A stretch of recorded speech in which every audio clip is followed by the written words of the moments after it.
अब मोहम्मद रैहान ये भाई अल्लाह राजी का साहबजादा है, इस बच्चे की तकरीर होनी है, ये आ जाए। बिस्मिल्लाहिर्रहमानिर्रहीम नहमदुहु व नुसल्ली अला रसूलिहिल करीम अम्मा बाद फ़अऊज़ु बिल्लाहि मिनश शैतानिर रजीम बिस्मिल्लाहिर्रहमानिर्रहीम ला तक़्तुलुन नफ्सल्लती अरगमल्लाहु इल्ला बिलहक़ सदक़ल्लाहुल अज़ीम। रुलाती है तेरी हालत ए मुसलमान मुझको, रुलाती है तेरी हालत ए मुसलमान मुझको, क्या इबरत खेज़ है तेरा अफसाना सब फसानों में। बिरादरान मिल्लत और हाज़रीन मजलिस, आज आप रेडियो और टेलीविज़न में सुनते हैं कि फला जगह दहशत गर्दी हो रही है, फला जगह दहशत गर्दी फैलाने की कोशिश की जा रही है। और दहशत गर्दों ने इतने लोगों को मौत की घाट उतार दिया है, इतने लोगों की जानें ज़ाई हो गई, इतने इमलाक बर्बाद हो गए, और उन सारे जराइम का मुजरिम इस्लाम और इस्लाम के नाम लेवा को करार दिया जा रहा है। मैं इस मुख्तसर वक्त में आपको बताना चाहता हूँ कि दहशत गर्द कौन है, पूरी दुनिया में दहशत गर्दी फैलाने वाले कौन है, दुनिया के अमन और चैन और सुकून को छीनने वाले कौन है, रुआए ज़मीन के बाशिंदों की नींद किसने आराम की है। क्या उसका वाक़अतन इस्लाम और इस्लाम के नाम लेवा बादर है, पर वो किसी की सोच समझ साजिश नहीं। दोस्तों और इस्लाम के परवानों, इस्लामी तारीख का मुताला करने वाले जानते हैं कि इस्लाम ने हमेशा अमन और शांति की दावत दी है, सुलह व आश्ती की दावत दी है, आपसी मोहब्बत और उल्फत की दावत दी है, अख़वत व भाईचारगी की दावत दी है, मेल मिलाप और खैर संगली की दावत दी है, नसीहत और खैर खाही की दावत दी है, जुल्म और ज़्यादती से रोका है, फितना फसाद से रोका है, हक तलब और हक मारने से रोका है, खामखा के नजात से रोका है। इस्लाम के अदल इंसाफ और दावत अमन शांति का अंदाज़ा लगाने के लिए कबल ज़रूरी है कि इस्लाम के आलात से वाकिफ़ हो कि इस्लाम से पहले दुनिया कैसे कैसे आलात से गुजरी। दोस्तों, 6ठी सदी ईस्वी में दुनिया बड़ी इज़्तिराबी और बेक़रारी की हालत में अपने लम्हात गुज़ार बसर कर रही थी। हर तरफ इतना फसाद फैला हुआ था, दूसरों पर जुल्म और ज़्यादती करने को अपनी बड़ाई की दलील समझी जाती थी, दूसरों का हकूक़ दबाना एक काबिल फ़ख्र कारनामा समझा जाता था। शीर का बच्चे को दीवार पर जोर से मारा जाता, जिससे बच्चे का भेजा निकल कर बाहर आ जाता। कैसरो किसरा की तारीख किसे याद नहीं, रूम वीरान की वीरानी किसे याद नहीं, बुग़्त नस्र के क़त्ल आलम से कौन वाकिफ़ नहीं, जंग गुलाब की बेदर्दी से कौन आशना नहीं। अलगर्ज पूरी दुनिया में फसाद ही फसाद फैला हुआ था, रूम हो या ईरान, पाकिस्तान हो या हिंदुस्तान, यूरोप हो या एशिया, रुआए ज़मीन का कोई खत्ता ऐसा नहीं था जहाँ पर लोग अमन और शांति की ज़िंदगी बसर कर रहे हो। ऐसे हालात को बयान करते हुए कुरान करीम ने कहा है, ज़हरल फ़सादु फ़िल बर्रि वल बहरि बिमा कसबत अयदीन नास। ऐसे ख़तरनाक तारीख तरीन हालत में इस्लाम का ज़हूर होता है और उस मुस्तर परेशान दुनिया को हुकूक़ इंसानी का पैगाम सुनाता है, अमन और शांति का पैगाम सुनाता है, सुलह व आश्ती का पैगाम सुनाता है। इस्लाम कहता है सुलह जंग से बेहतर है चाहे झुक करो, सुलह हुदैबिया की तारीख किसे याद नहीं। मुसलमानों को किस तरह आशना सफर रास्ते में रोका गया। कुरान करीम कहता है नाजायज किसी को कत्ल करना जायज नहीं, किसी के इमलाक को हलाक करना जायज नहीं, किसी पर जुल्म और ज़्यादती करना फसाद और दहशत गर्दी है, और अल्लाह ताला फसाद और दहशत गर्दी पसंद नहीं करता। कुरान करीम के एक आयत अमन की दावत देती है और दहशत गर्दी से रोकती है, लेकिन आज मीडिया के जरिए इस्लामी तालीमात को मस्ख करने की कोशिश की गई, उसे दुनिया वालों के सामने बदनाम किया गया। जो अमन और शांति के दाई थे उसे दुनिया के सामने मुजरिम बनाकर पेश किया गया, लोगों को उससे नफरत दिलाई गई। खुर्द का नाम जुनू रख दिया, जुनू का खुर्द, जो चाहे आप असली करिश्मा साज करे। लेकिन मैं पूछता हूँ कि इस्लाम को बदनाम करने वालों, अगर इस्लाम एक दहशत गर्दी मजहब है तो नबी करीम सल्लल्लाहु अलैहि वसल्लम के ज़माने में दहशत गर्दी क्यों नहीं, हज़रत अबू बकर रज़ियल्लाहु अन्हु के ज़माने में दहशत गर्दी क्यों नहीं, हज़रत उमर फारूक रज़ियल्लाहु अन्हु के ज़माने में दहशत गर्दी क्यों नहीं, हज़रत खिलाफत बनी उमैया के ज़माने में दहशत गर्दी क्यों नहीं, मुग़लिया सल्तनत के ज़माने में दहशत गर्दी क्यों नहीं। जब उनके पास उस वक्त क़ुव्वत थी, ताकत थी, वो दुनिया को तहवा भला कर सकते थे, लेकिन आज जबकि वो कमज़ोर हो चुके हैं, उनकी हुकूमतें ख़त्म हो चुकी है, वो महकूमी मबलूर आल ज़िंदगी बसर कर रहे हैं, उन पर दहशत गर्दी का इल्ज़ाम क्यों लगाया जा रहा है? क्या उसके पीछे कोई सोची समझी साजिश और तेजदार पमलंग नहीं? रुआ ज़मीन के मुसलमानों के खून से होली खेली गई, मुसलमानों की औरतों की आफत इस्मत पामाल किया गया, उनकी आबरू रेजी की गई, उनकी दामने आया को तार तार किया गया और क्या जा रहा है, लेकिन कहीं से उसकी रोकथाम और बंदिश की आवाज़ नहीं उठ रही। मीडिया में कभी ये नहीं कहा जाता कि उन पर जुल्म ज़्यादती हो रही है, उनके हकूक़ का पामाल किया जा रहा है। यहूदी और ईसाई के लाबिदान की कीमत है, मुसलमानों के खून की कीमत कोई नहीं, और उस पर जुल्म बुलाए। जुल्म ये है कि मीडिया में उससे मुजरिम व खताकार बनाकर पेश किया जाता। लिहाजा पहले ये तय करो क्या क्या दहशत गर्दी किसे कहते हैं? क्या जानो माल की हिफाजत करने का नाम दहशत गर्दी है? अपने वतन से मोहब्बत रखने का नाम दहशत गर्दी है? अपने वतन पर कुर्बान होने का नाम दहशत गर्दी है? जायज़ हुकूक का मुतालिबा करने का नाम दहशत गर्दी है?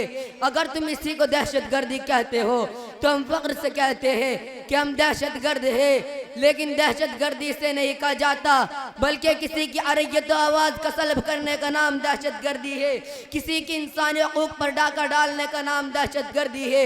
आओ इस्लाम पर दहशत गर्दी का बुहतान लगाने वालों, अब बताओ कि भूसाना में दहशत गर्दी किसने फैलाई? बलकान में दहशत गर्दी किसने फैलाई? अभी हाल ही में अफगानिस्तान में दहशत गर्दी किसने फैलाई? कश्मीर में दहशत गर्दी किसने फैलाई? फ़लस्तीन में दहशत गर्दी किसने फैलाई? गुजरात में दहशत गर्दी किसने फैलाई? सरजमीन फ़लस्तीन का चप्पा चप्पा गोशा गोशा मुसलमानों के खून से रंगीन हो चुका है, लाखों औरतों की अफ़्वत इस्मत पामाल हो चुकी है, करोड़ों बच्चे यतीम हो चुके हैं, हजारों माँ बेवा हो चुकी है, कितने घर वीरान हो चुके हैं। मुसलमानों में उन दरिंदे यहूदियों से पूछना चाहता हूँ कि नाम निहाद अमन कायम करने वालों, अगर तुम वाक़अतन अमन कायम करना चाहते हो तो खुद दहशत गर्दी करना छोड़ दो, दूसरों की जिल्लत आबरू रेज़ी करना छोड़ दो। दुनिया से जिल्लत दहशत गर्दी ख़त्म हो जाएगी, दुनिया में अमन कायम हो जाएगा। यही दहशत गर्दी के खात्मे का असली इलाज है। अल्लाह ताला हम सबको और दुनिया के तमाम मुसलमानों को दहशत गर्दी से बचने की तौफीक अता फरमाए। आमीन। बहुत अच्छे माशाअल्लाह। अब इसके बाद मैं मोहम्मद साजिद, ये हमारे चचा हारून के साहबजादे हैं, ये बच्चा आ जाए, आकर के अपनी तकरीर पेश कर दे। अल्हम्दुलिल्लाह अल्हम्दुलिल्लाह नहमदुहु व नस्तईनुहु व नस्तगफिरुहु व नु'मिनु बिही व नतवक्कलु अलैहि। फ़अऊज़ु बिल्लाहि मिनश शैतानिर रजीम। बिस्मिल्लाहिर रहमानिर रहीम। मा कान मुहम्मदुन अबा अहदिम मिर रिजालिकुम वलाकिन रसूलल्लाहि व खातमन नबिय्यीन। जब जुल्म गुजरता है हद से कुदरत को जलाल आ जाता है, जब जुल्म गुजरता है हद से कुदरत को जलाल आ जाता है। फिरौन का सर जब उठता है मूसा कोई पैदा होता है। मोहतरम हाज़रीन किराम, अभी मैंने आपके सामने कुरान करीम की एक आयत तिलावत की, इसमें बहुत ही अहम बात का तज़किरा किया गया है। अल्लाह ने इसमें एक ऐसा उसूल बयान फरमाया है जिसका इनकार करने से इंसान काफिर हो जाएगा।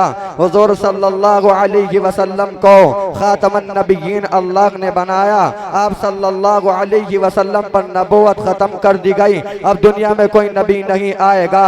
इस आयत का इनकार किया और एक मुखालफत की तो एक फिरका वजूद में आ गया, वो गया फिरका कादियानियत। कादियान का रहने वाला एक शख्स, अंग्रेजों का चेला, जिसने नबूवत का दावा किया और कहा कि मैं भी नबी हूँ। उसका दावा अजीब था।